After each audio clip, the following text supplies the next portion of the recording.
Konda Kundala doomu Saloum bi l'enfant terrible de Ndiaye Kounda l'ambassadeur de Saloum ndaw bu Seydina Ousmane Sonko mu sell bi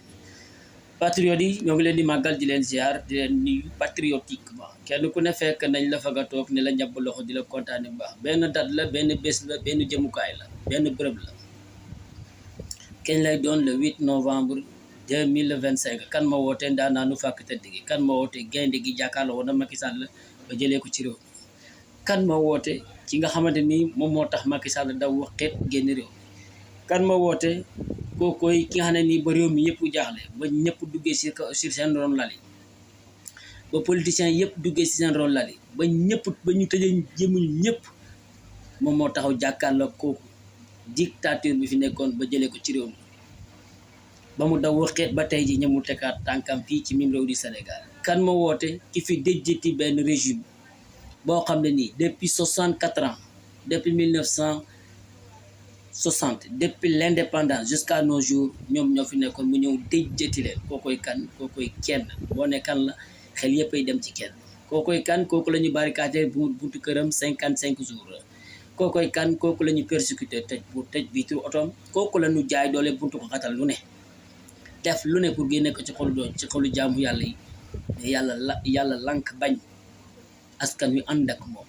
ci lan la askan wi ànd ak moom dëgg ju wér céng ju muy teg ci taabul ji xamal sénégalais yi lu ñu mosul xam yedd sénégalais yi tijji bëtu sénégalais yi waaye yaatal li nga xam ne moo di boppu sénégalais yi ba képp kenn ku ne di xalaat ci politique kookoy kan kookoy kenn rekk la ci réew mi kooku la ñu dàqee impôt et domaine depuis 2016 kookoo dem première élection 2017 génn plus forest kookoo dem deuxième élection présidentielle 2019 jël deuxième wala mu jël première gars yi labaj carte gi mu jël troisième kookoo ñëw premier tour 2025 déjjati fi régime 64 ans ci lu kenn du werante lu kenn mosul def mu def ko ci réew mi kookoo fal député kookoo fal maire kookoo fal président de la république ci ndimbalu ki nga xam ne nii mooy sunu borom subhanahu wa taala kookoy kan xeli ci kenn rek lay dem kookooy doomu yaa Xadi Ngom ba nekkee fële ci diwaanu Casamance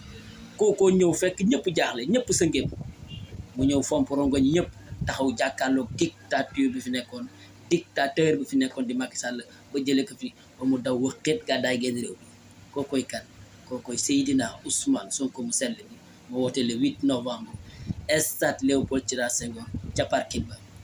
ci woo képp koo xam ne ni patriote képp koo xam ne ni bëgg nga réew mi képp koo xam ne bëgg nga réew mi développé képp koo xam ne bëgg nga Sénégal génn ci guuta gi mu nekk guuta gi ka Macky Sall dugal ñu ngi lay woo le 8 ñu def benn démonstration de force bu kenn mosul gis ñu xam ne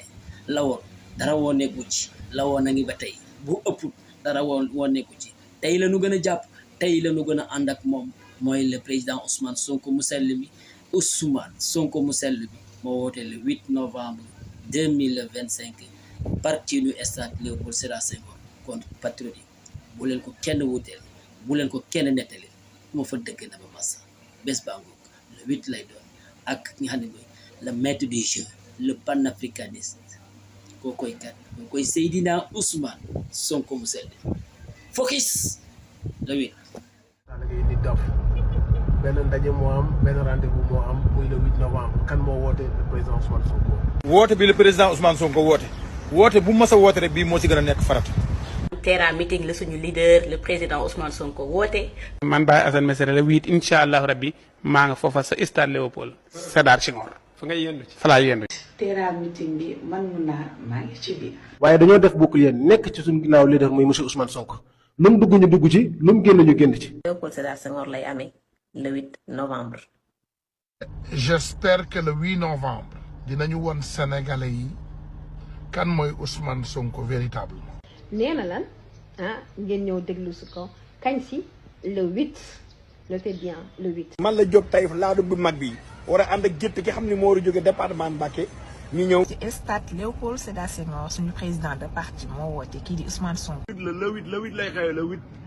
novembre lay xewee. na ngeen ñëw massivement. parti Ousmane Sonko woote na ndaje bu rëy fan la ci esplanade stade amitié le 8 novembre incha allah rabbi. woote le président Ousmane Sonko man Lamine Niass du ma ko tardé. waxtaan bu am solo ci le président Ousmane Sonko woo képp kuy militant ak sympathisant ce 8 novembre 2025. képp kuy sénégalais ñëwal teewe li nga xamante ne mooy ndaje bi parce que li mu fay waxtaanee lu am important. national international patriote yépp bu ko kenn raté bis bu baax bi mi ngi noonu. une seule date à retenir muy le 8 novembre président Ousmane Sonko moo wootee. li ko dalee Ngor ba Jalaaw fukk pencay ak ñaar ba kat kenn raté ba le 8 novembre incha allah rabbi ñu fekk. donc nañ fa dox daje incha allah le 8 novembre ah. Le 8 novembre 2025, Inch'Allah, le président du parti Pastef les Patriotes, Ousmane Sonko, nous appelle à une très grande mobilisation.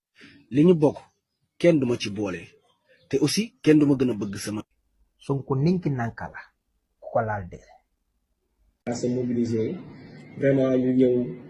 wane suñu taxawaay waxtaane état waxtaane le parti xool ci yan perspective lañ jëm incha allah.